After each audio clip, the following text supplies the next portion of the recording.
أعوذ بالله من الشيطان الرجيم بسم الله الرحمن الرحيم الحمد لله صلاة والسلام على رسول الله السلام عليكم ورحمة الله وبركاته. So we are going to continue chapter 10 inshallah. We are getting into the heart of the matter. We have discussed this last time, how we calculate the audit risk. It's made up of inherent risk, control risk, and detection risk. So the first thing we're going to do is we're going to see what type of inherent risks the client has, and based on that we're going to determine how much the inherent risk is going to be.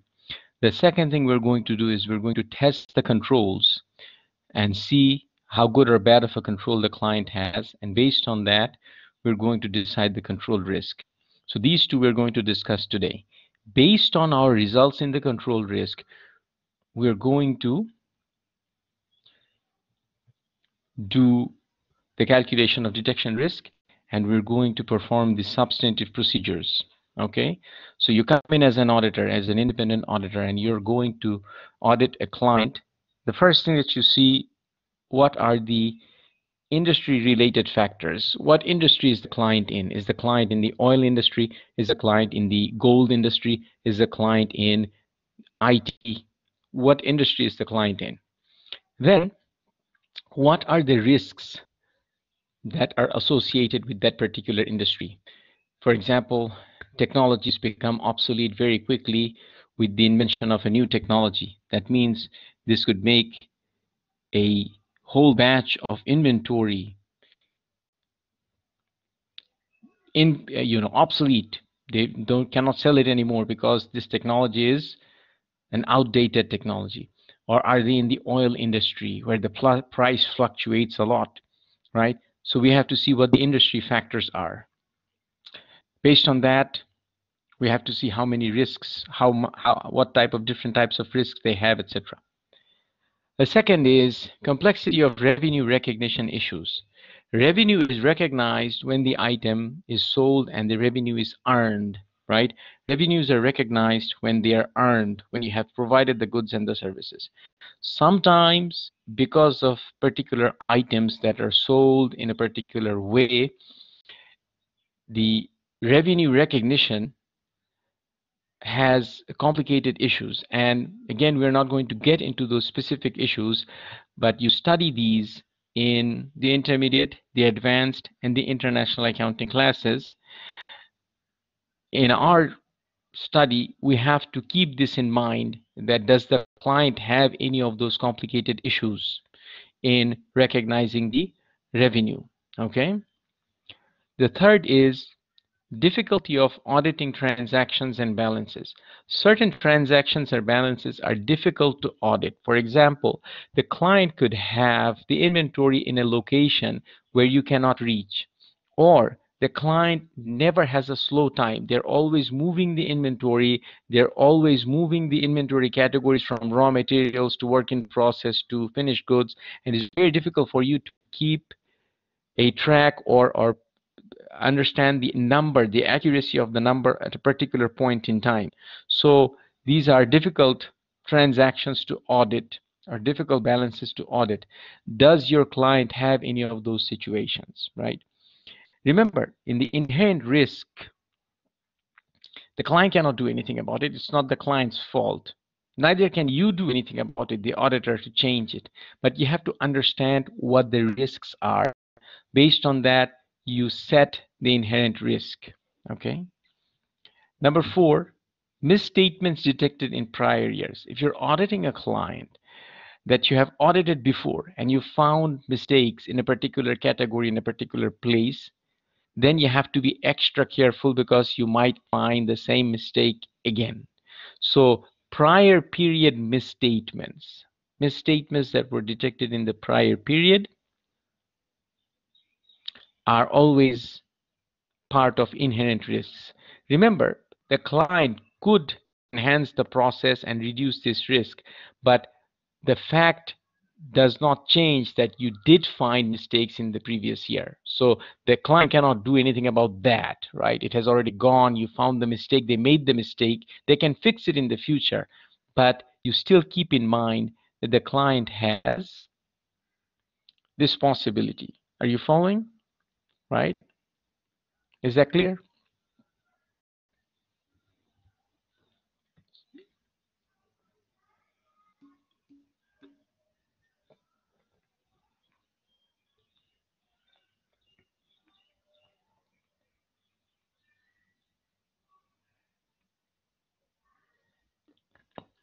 Based on these factors,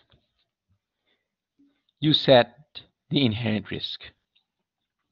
Then you move on to the second thing, which is the test of controls. Based on the test of controls, you're going to set the inherent risk. The client has put in certain procedures in place. The client has put in certain procedures in place that ensure preparation of true and fair financial statements, smooth, effective, and efficient operations, and compliance with regulations. You, Mr. Independent External Auditor, will come in, and you, Mr. Independent Accountant, is going to see how good or bad the controls are. So what do you do here? It is in 3 steps. First, you understand the controls. Second, you test the controls. And third, you set the control risk. What do you do to understand the controls? A, you first come in and you try to see what is the control environment. What does that mean? You come in and you see how much does the client care about controls. Does the client feel internal controls are important? Do they have enough resources employed to ensure the internal control procedures? Is the internal control environment a sophisticated environment? Is it something that matters to the client? B, entities risk assessment processes. So certain transactions are risky, certain processes are risky, certain places money can be stolen, certain places items can be recorded inaccurately. How does the client assess those risks? What does the client do to understand what is risky, where the problem could be, right? You are trying to understand the client's mindset, the client's process of identifying those risks. Are you following? C, the control activities. What control activities did the client put in place? We had one example so far, which is the 2 signatures on the large check. Remember from our chapter 8 attribute sampling example. We're going to look at many other control activities today. When you come in, before you test the control activities, you want to know what those control activities are. D, you want to see how good or bad the information system and communication is at the client's business. Do they have a sophisticated information system and communication system internally within their employees, their supervisors, their subordinates, their factory, their accounting office? Is it sophisticated? Is it efficient? E, you want to see how much do they monitor the control. So let's say they put in place the control. The control is 2 people must sign. How much do they monitor that? Do they see whether this is happening, or do they just say this is the policy, and whether they follow the policy or do not follow the policy, nobody is checking, right? That means there is no monitoring. Monitoring means the control is put in place, and it is observed and monitored to see whether the employees are actually following the controls or not. Are you following? Are you with me? Okay. Now remember, this, what I'm telling you not right now, what I'm teaching you right now, this is something that you're going to face no matter which position you work for. If you're an accountant for a company, then you're going to be in a position to uh, put the controls in place and monitor the controls and observe the controls. If you're an auditor, you're going to come in and you're going to try to understand what they do, and then you're going to try to test them. Okay? So whether you work as an accountant, an internal auditor, an external auditor, doesn't matter which position you're in, this is going to be part of your work very soon. Okay? So look beyond the exam. Don't worry about the exam. Try to learn this from me, inshallah. Okay? Try to learn this so that you can take something from this class and actually use it when you work as an accountant, as an auditor. Are you following? Are you following? Are you with me? Are you there? Okay. Now you're going to test the controls. So you understand what the controls are, you understand what they do, you're trying to understand whether they feel important, whether they feel the internal controls are important or not, whether they follow the people who are supposed to implement the internal controls, right? The client. You're going to test those controls to see whether those controls are working or not. How do you do that? You inquire, you ask, you go around. So you come into the office and you go to the accountant, you go to the clerk, you go to the supervisor, you go to the factory worker, and you ask, what do you do? How do you follow this procedure? What procedure are you supposed to follow? And they will tell you, this is what I do, this is the rule, this is what I'm supposed to do.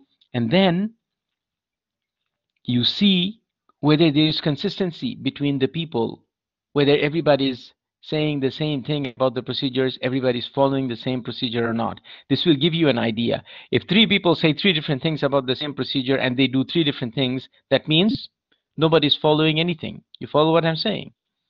And they will speak to you. When you start talking to them, right, they will speak to you. They will start complaining if there is something wrong. B, you inspect, right? So you come and you inspect some documents, you inspect some procedures, you inspect what people are doing, etc. And there is overlap within these actions, right? C is you observe. You come and somebody's sitting at his desk and he is doing something. You can just watch what they're doing, observe what they're doing, right? You can ask, can I sit with you for 10-15 minutes and see what you're doing? And then you can ask questions as well as you observe, right? You can ask them, why do you stamp both these papers, or why do you have to sign in both of these places? So this will give you clues about what the control actually is and what the control implementation is, what they actually do and what they're supposed to do. Are you following? It's very interesting part of the job, and you will learn a lot by doing this. D is walkthroughs. You can just walk through the office of the client or the factory of the client, or the you know, or the, if they're, you know, a service oriented business, you can just walk through what they're doing, and you will see things and you will hear things. People would be talking and things will come to your ears. People would be doing things and you will see things that are happening just walking through quickly. That will give you a clue about how good or bad the controls are. Are you following with me? Are you with me? Are you there? Does this stuff interest you? Do you find this interesting? This is something that you're going to be doing very soon, inshallah. Okay? And you'll remember me.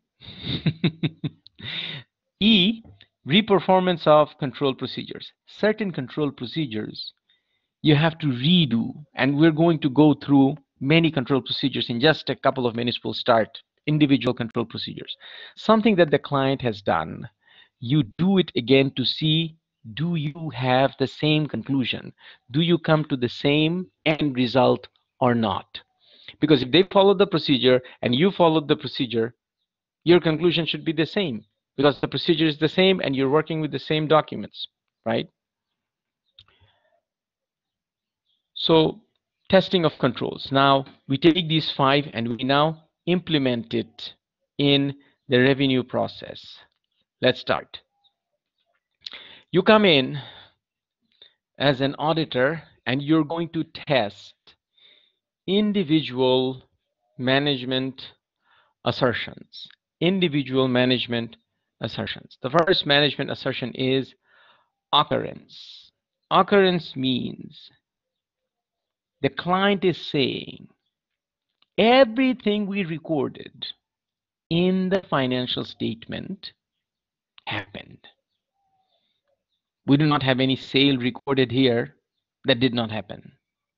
We do not have a customer here that does not exist. So your worry as an auditor, you are worried, you're concerned about first, sales to fictitious customers. Sales recorded in the financial statements, credit to sales, debit to accounts receivable to a customer, and the customer actually is fake. The customer does not exist in reality. Remember, the customer does not have to give you cash. Accounts receivable can be recorded, and to show accounts receivable, you don't have to show any cash. So you're worried about those sales, if there are any like that. Next thing you're worried about is sales that were recorded and that were not shipped. So remember, debit to accounts receivable and credit to sales should only be recorded after the item was shipped.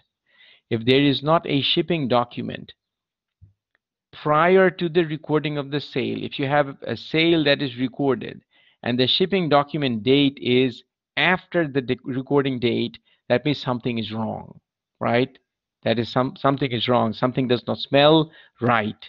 So the shipping document, remember, date should always be before. It could be the same date, but it cannot be later. The sales must always be recorded after the shipping document.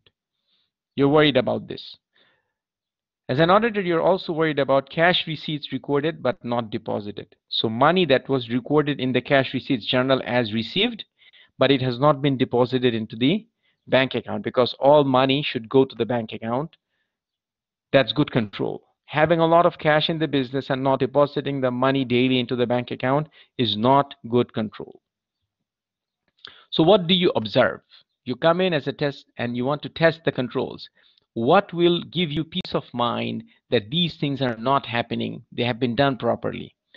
First, you observe the segregation of duties. Remember the chart we looked at on segregation of duties a couple of classes back, where the duties are divided among the different departments.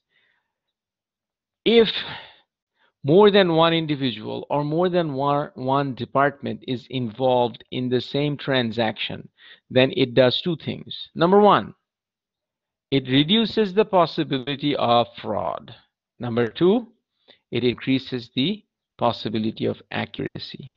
So observing the segregation of duty will give you peace of mind. Segregation of duty equals to good controls. Next, you want to see, does the client account for numerical sequence of the orders, the sales orders and shipping documents? Now remember, you are not checking the financial statements yet. You are checking the process of the client's preparation of the financial statements. You are checking how good or how bad is the process of the client's preparation of the financial statement. The process of the preparation of the financial statement is what you're after. So you want to see, does the client account for the sequence of sales orders and shipping documents? What does that mean? All of these documents are numbered. So you have sales order number 37, 38, 39, 30, 40. You have the shipping order number 1001, 1002, 1003, 1004. Every single one of these documents serially should be accounted for, should be made sure that every single one of these things are properly recorded, and none of these documents are missing. Does the client do that? If they do, that means that's good control. Number 3, inquire of the bank reconciliation process. Bank reconciliation ensures many things, and you'll see this come up in different control testing as well. Bank reconciliation provides a means for checking the transactions that were reported by the bookkeeper of the client with the recordings of the bank clerk. So the bank records the cash as added to the account, and the bookkeeper at the company also does that. If one of them made a mistake, then you will find it in the bank reconciliation process. Now you remember the bank reconciliation process from your intermediate and your financial accounting classes, right? Remember deposit in transit, outstanding checks, bank fees. Does it ring a bell with you? Do you remember that? Gentlemen, bank reconciliation. Am I speaking a foreign language? Is it clear to you, bank reconciliation?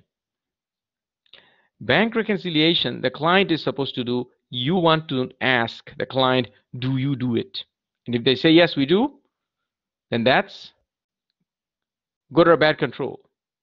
If the client says, we regularly do bank reconciliation, is that good control or bad control? It's good control, right? So you want the client to have. Okay, so these will ensure that things that are recorded actually happened. Second is the completeness. The management assertion of completeness is everything that happened was recorded. So there was no sale that was not recorded. So the auditor is worried about sales that were not recorded and cash or checks stolen prior to deposit. So you're worried that these things may not have happened. Sales might not have been recorded, or cash may have been stolen before the deposit. What do you test? Account for numerical sequence of shipping documents and invoices. Again, the client should keep track of every single shipping document by serial number and every single invoice. So what is the order of these documents? You have the sales order. Sales order comes first. Shipping document comes next. And then invoice comes with the shipping document. Every single shipping document should have an invoice, right? Every single sales order should have a shipping document and an invoice. So one of these, if you find one of them or two of them and the other one is missing, something is wrong, right? So the client should keep track of every single one of these items. If they do, then there is a high possibility that all of these things are recorded properly. Matching the shipping documents with invoices. Same concept here. The client should have a process where they do this, and you can randomly see whether they do that or not. If they do, if every single shipping document is matched with an invoice, there cannot be a shipping document except there is an invoice. There cannot be an invoice except there is a shipping document. So if there is a matching process and there is one missing, it will be identified. Reconcile invoices with daily sales report. Daily sales report shows all the sales that took place in that particular day.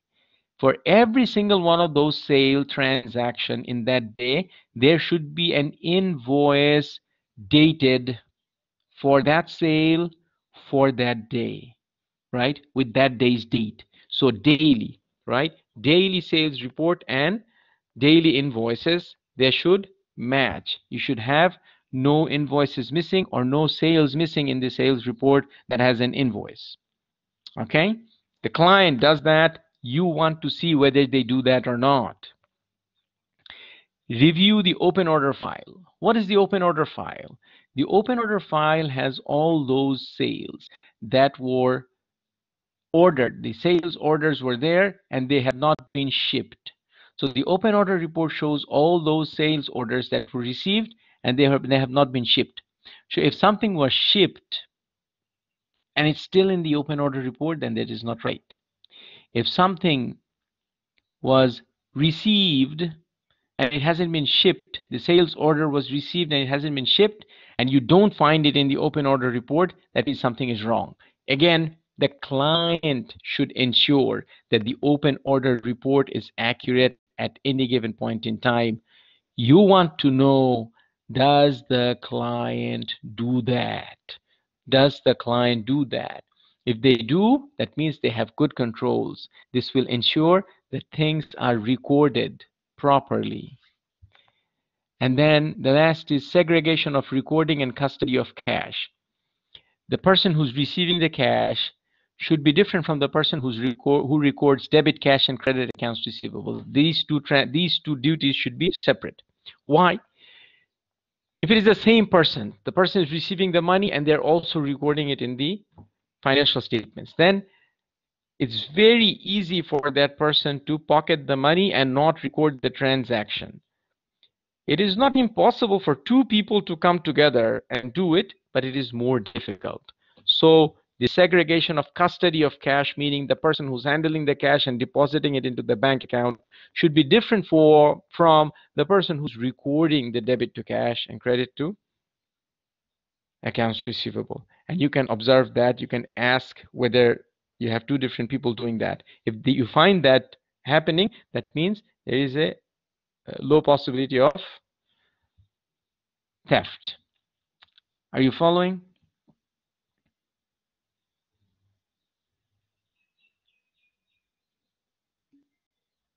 Okay. My throat is becoming dry, and I'm hoping you are understanding. Okay? Because my goal is for you to understand this uh, very clearly, what you're supposed to do here. Okay? Next is authorization. Authorization says, the management assertion says that every single thing that is supposed to be authorized is authorized by the client. And you're worried about, as an auditor, first, sales to customers with bad credit. So now the client has customers who will buy now and pay later. If they sell to customers who do not have the financial means to pay for the transaction later, that means it's a risky transaction. You want to see, does the client have a process? And you're worried about customers of the client with bad credit. You're also worried about sales using unauthorized prices and terms. So there should be a price list and there should be a standard term, right? And you're worried about the client not following the standard price list and the standard terms. So you remember the term 2, 10, and 30, right? 2% discount paid within 10 days, net amount paid within 30 days. Do they have those terms or it's just random? Unauthorized discounts and sales returns. So the discounts are given to whomever the clerk is willing to give the discount to, and the sales returns are taken if the customer brings the item back. There is no process, there is no authorization before the item is taken back. You're worried about these things. So what do you check? You check presence of credit check, right? Presence of credit check. So you ask the client, you ask them, do you have a process of checking the credit of the customer before you sell to a new customer? Do they have enough money? Do they have enough history? Is their business big enough? Is there a process? If they have a process and they follow the process, you're happy. You want to see if they have a presence of authorized price list, right? Do they have an authorized price list? The price list shows, right, items that they sell and the price for each item. If they have an authorized price list and if they have an authorized term, right, if you bring the item back within 30 days, we'll take it. If you pay within 10 days, we'll give you a 2% discount. All of these are clearly stated, and everybody in the business of your client knows what these are, and they stick to these prices and to these terms. If they do, control is good. Accuracy of invoices. The client ensures that the invoices are accurate. So when you prepare an invoice, if the client has purchased a particular item, the customer has purchased a particular item, that item's price should be the same as it is on the price list. So if the menu says, you check that when you go to the restaurant, if they say, a box of biryani or box of, uh, uh, rice or whatever you're buying is 10 reals, and they bring the bill and they charge you 12 reals, you will say, well, this is price, menu says 10 reals, why is it 12, right? So you check the same thing for the customers invoices to see whether they are following, whether the client is following the standard price list when they're preparing the invoices. Are they accurate, right?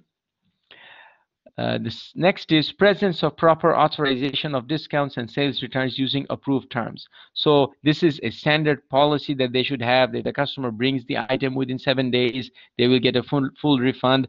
It must be accompanied by the original purchase receipt, and the box should be brought back, etc., etc., etc. Whatever it is that the client has, you want to know that they have something and they're following it.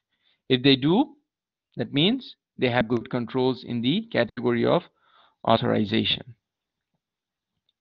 Does it make sense? Stuff is practical. You're following what I'm saying, yes? Are you with me? Okay. Next, accuracy. The auditor is worried about the invoices are not accurate and the recording of cash transactions are not accurate. So accuracy means the numbers are accurate, the calculations are accurate, right? The client says they're accurate. You want to see what do they do to maintain accuracy. Presence of authorized price list and terms. Same as the one before, it not just ensures authorization, but it also ensures accuracy. Mathematical accuracy of invoices. So do they have an automated system where if they have 5 items from the customer's invoice and the calculation is automatically done, or if they're manually calculating, do they check the accuracy of the calculation? Is the mathematical accuracy of the invoices ensured by the client through either automation or through review or through both, right? Processing of daily remittances. The word daily is a very powerful word. The word daily is a very powerful word. When they have daily remittances processed, meaning money received daily is processed daily. Remittance means the receipt or the payment of the customer for the purchases made. The remittances, if they're processed daily, it increases the accuracy. Remember, the word daily is very powerful when it comes to internal controls, and not just internal controls, but in life. The word daily is very powerful. If you use the word daily in any good sentence, it makes things very powerful. For example, if you say that I exercise daily, if you say I do my homework daily, if you say I pray on time daily, the daily is a very powerful word, right? So I'm going to ask you this. I'm going to ask you this from time to time. I'm going to ask you, what is a powerful word? What is a powerful word? What is your answer? When I say what is a powerful word, what is your answer? What is a powerful word, gentlemen?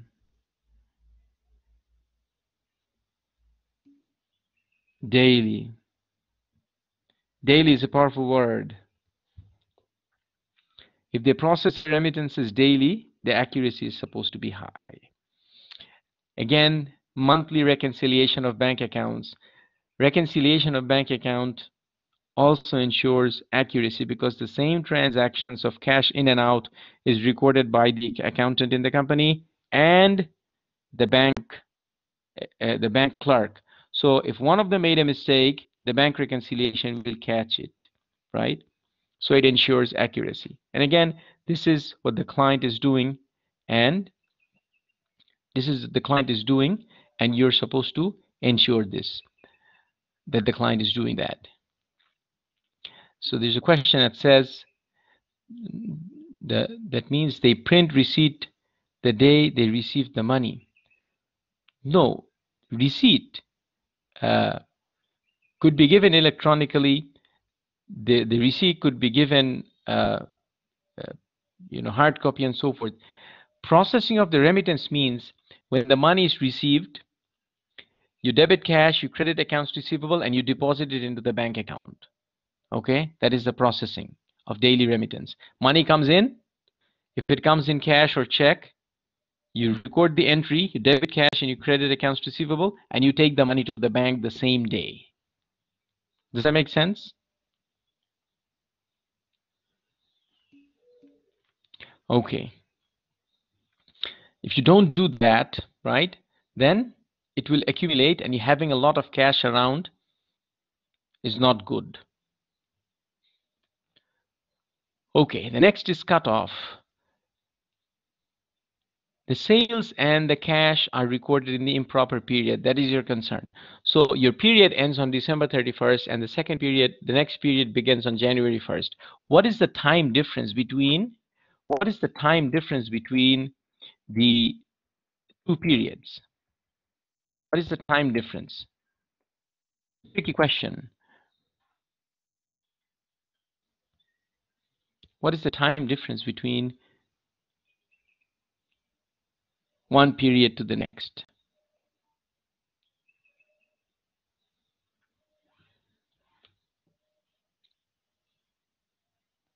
Anyone? Depends on what?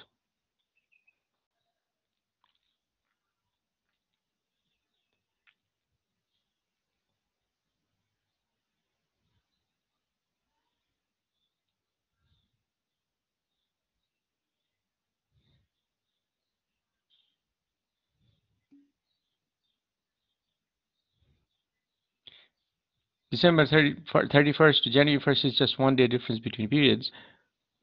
Could there be any different situation? There is no period of time which does not fall in any period. You follow? So the actual time difference is 1 second.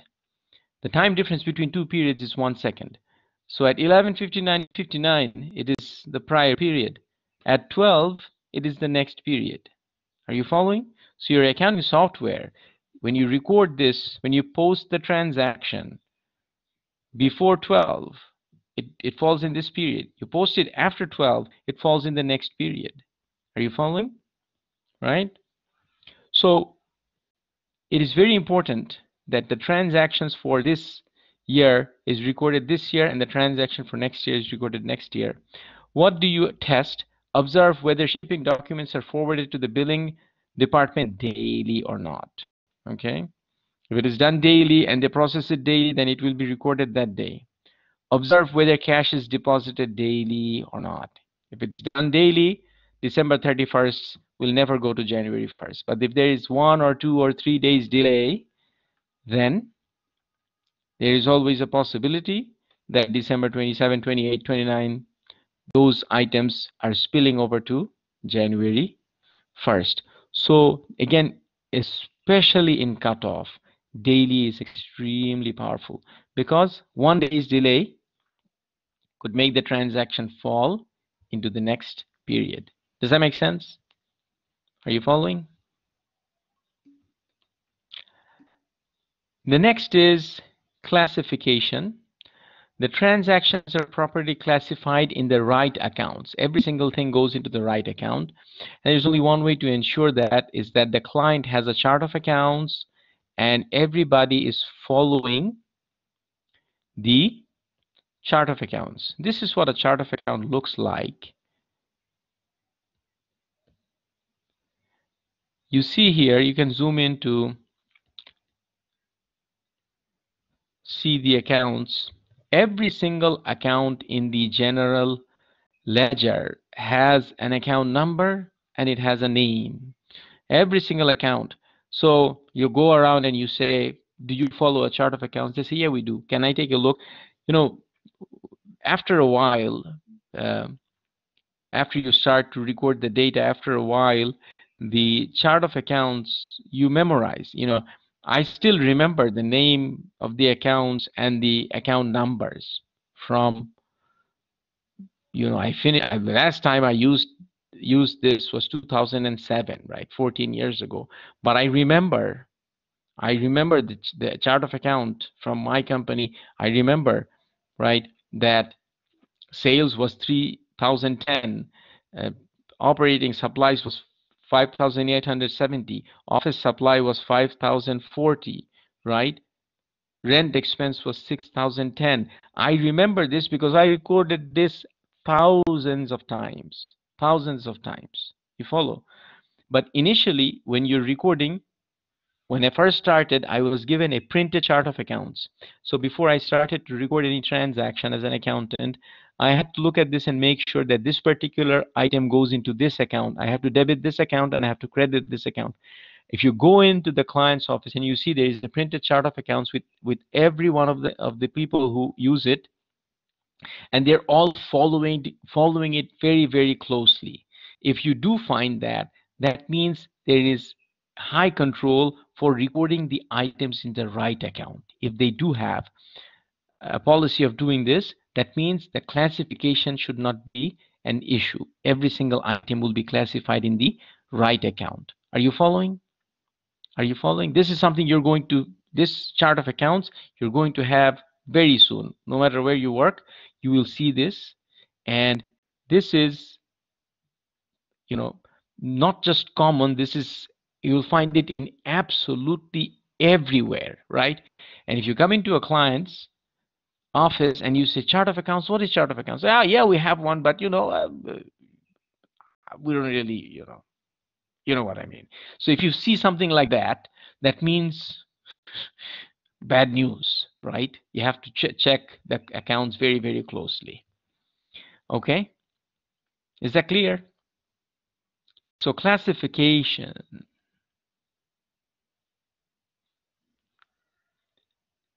Classification is tested with the presence of chart of accounts. So once you have done this, now you have gone through the testing of all of these controls,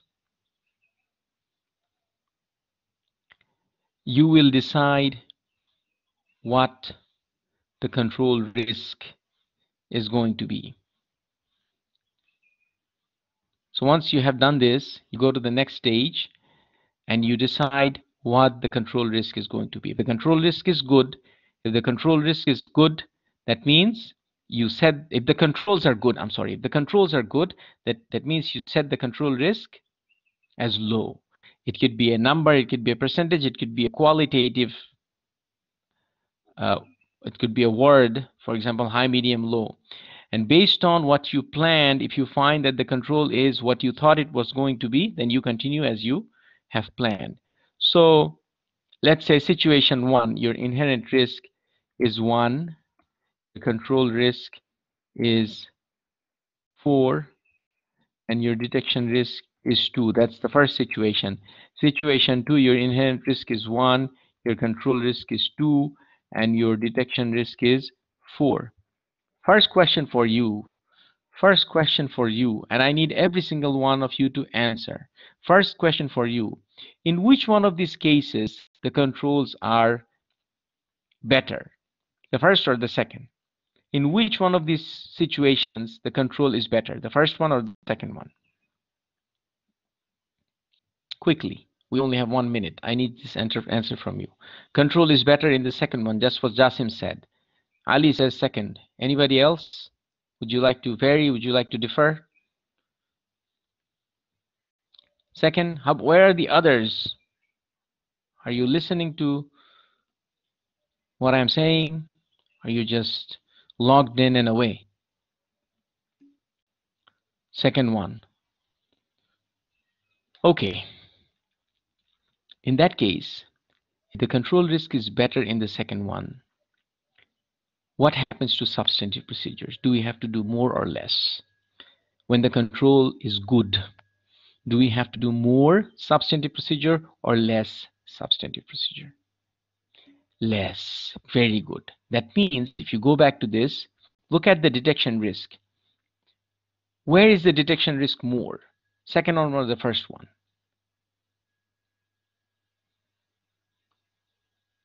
The detection risk is higher in the second one, right? So if the detection risk is high, that means you can get away with doing less work. Now this is a little bit counterintuitive, but the detection risk is high when control risk is low. Control risk is low means they have a good system. Good financial statement should come out of a good system. That means you can do less substantive procedure. Is that clear?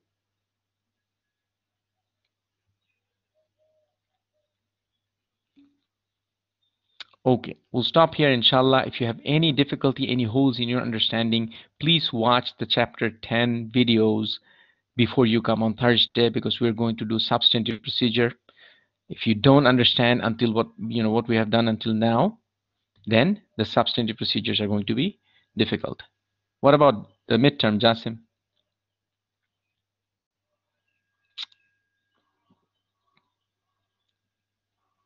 Yeah, Jasim, what about the midterm? Next Wednesday, yes. The midterm is next Wednesday.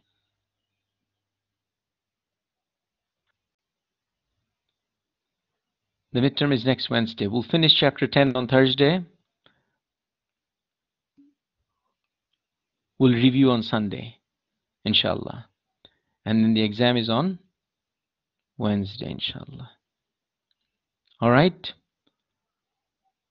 Thank you. I will see you, inshallah, on Thursday. Assalamu alaikum wa rahmatullahi wa barakatuh.